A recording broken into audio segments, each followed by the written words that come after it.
This weekend, I was lucky enough to get my hands on the brand new Marvel Legends Maximum Series Deadpool really early. So now that Hasbro is finished with the Maximum Series for 2025, I think, let's look back at the first 3 figures in this new category and talk about where Maximum Series can go from here. The first figure in this line, the Maximum Series Spider-Man, was announced all the way back in January in a fan stream that may have been a sign of things to come because the announcement was spoiled with a video that wasn't actually even a live stream. Instead, it was accidentally uploaded as like a 3D VR video, then deleted and re-uploaded at a later time. Collectors were split immediately, with some questioning if a figure like this was worth the asking price, while others were looking forward to a premium Spider-Man from the Marvel Legends line. Regardless of where your opinion lands on this figure, I'm sure Hasbro wasn't hoping for the first foray into a premium line to be so divisive. But I think the Maximum Spider-Man started an unfortunate trend for these figures of being just shy of great every single time. There's always like 1 or 2 things that are questionable.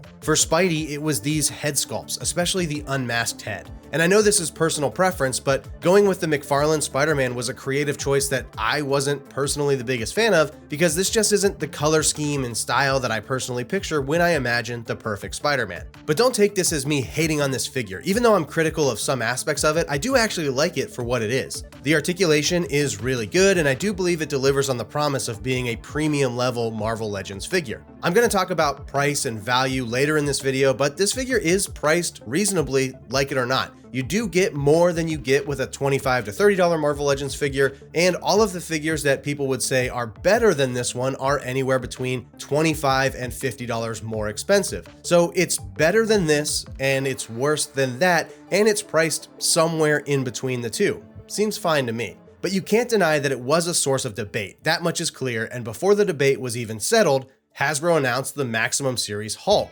And once again, collectors were conflicted. You know how I mentioned that there's always 1 or 2 notable question marks about these figures? Well, with Hulk, they chose to do 3 head sculpts with 3 different art styles rather than choosing one style and giving it multiple expressions. And I've seen from some commenters that there are people who like this choice, so keep that in mind. There will always be people who like something about every action figure. Then there was the articulation. They devised this rubber chest to seamlessly cover the butterfly joints in the chest. Here's the version that I ripped open for science back when I reviewed this figure, so you can see how much engineering went into the Maximum Hulk to enable this thunderclap motion. But people are rightfully concerned about the longevity of this rubber chest, and with a figure that was even more expensive than Spider-Man, worrying about the longevity of anything is not ideal. I actually loved this design choice when I first reviewed it, but then recently I got my hands on the Marvel Legends Dragon Man, and he can also thunderclap just as well without a rubber chest, so did they overthink it? I'm thinking they might have. Would the engineering have been better spent on updating the legs instead of reusing the same ones they've released multiple times? I don't know.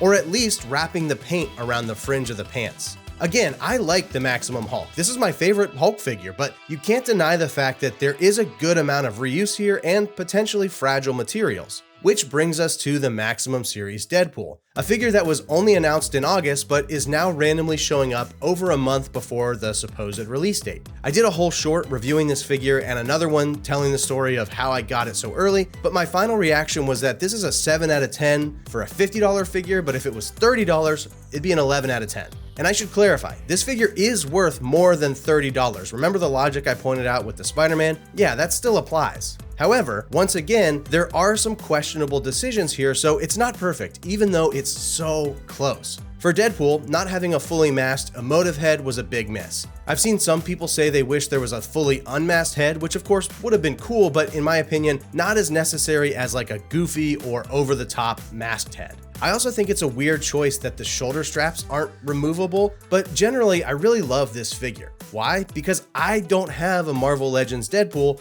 and this is a really good one. And that's a point about this whole Maximum Series thing that I wanted to make in this video. Spider-Man figures are a dime a dozen, but Hulk and Deadpool, I've only been a really serious collector for about a year. Prior to last fall, I would only get a few figures a year, usually just live action stuff from the MCU, so I wasn't a collector when the last Hulk or Deadpool came out. And I think that's important to bring up because even if there is some reuse, even if they're not fully original figures, they're completely new to me, which means that they're completely new to a lot of collectors. So if you don't like them, that's fine, but a lot of people do. I also wanted to touch on price and value and get a little snarky for a second, if you'll allow me, because if you look at my comments, there are some people being ridiculous about the price of these figures. In no world does Hasbro charge only $30 for a figure with all these accessories. I'm sorry, it's just not gonna happen. And for the people who say, well, why would you spend $50 on the Maximum series when you can get an import?